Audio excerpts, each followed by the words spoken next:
Thank you very much. Thank you very much.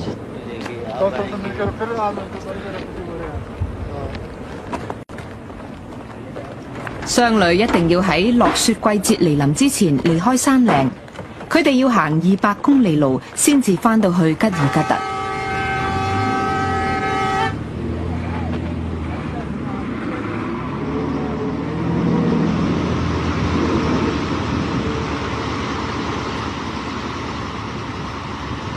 吉爾吉特同喀什兩地嘅商人關係好好，佢哋唔需要用貨幣交易，因為佢哋係以物易物嘅。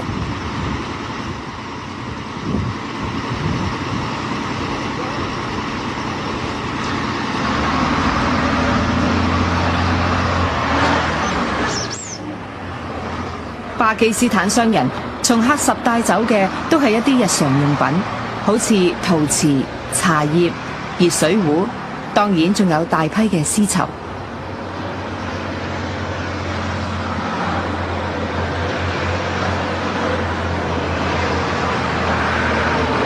吉爾吉特嘅貨車都畫上五彩繽紛嘅圖案，令人賞心悅目。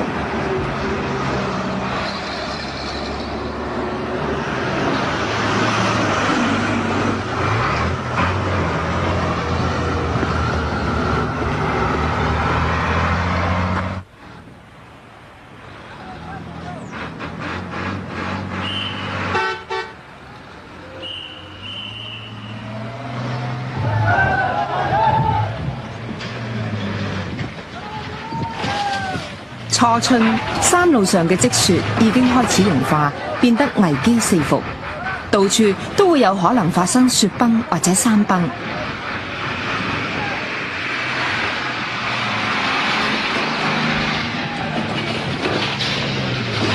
呢架貨車嘅司機叫阿里克達，今次係佢第一次揸車來往喀什。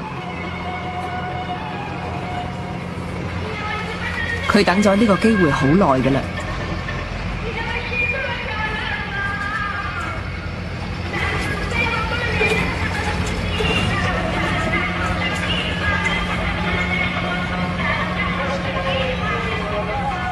佢話一直好擔心架車捱唔住，因為山上嘅空氣太稀薄，喺呢條咁陌生嘅道路上行駛，佢要格外留神。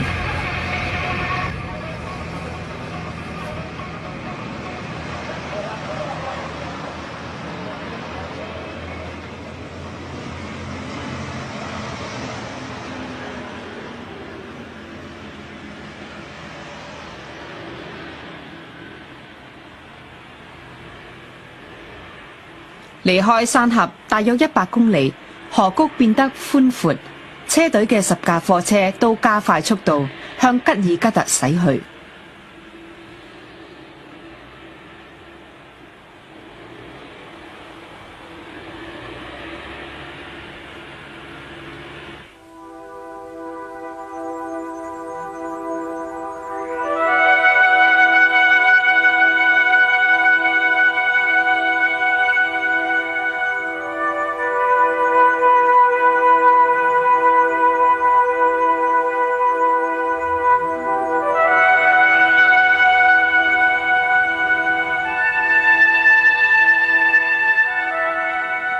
而家攝製隊行緊嘅係喀拉昆崙公路，係依山勢開鑿而成嘅。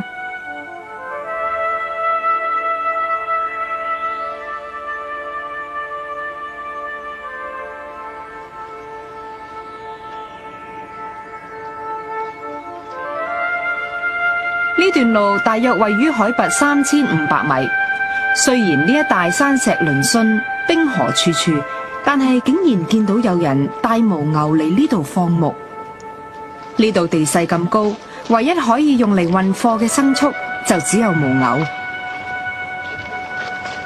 根據中國史書記載，呢段一直通去乾陀羅嘅山路係史上最古老嘅商旅道路。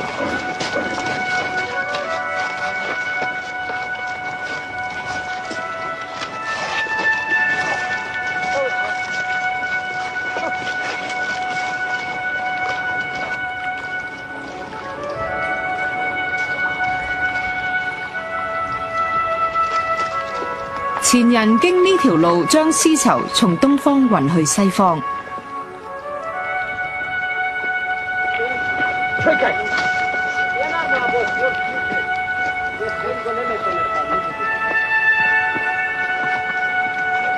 佛教亦都係經呢條路從印度傳入中國。呢一段絲綢之路冰天雪地，怪石嶙峋。絲路攝製隊亦都係循呢條路去犍陀羅。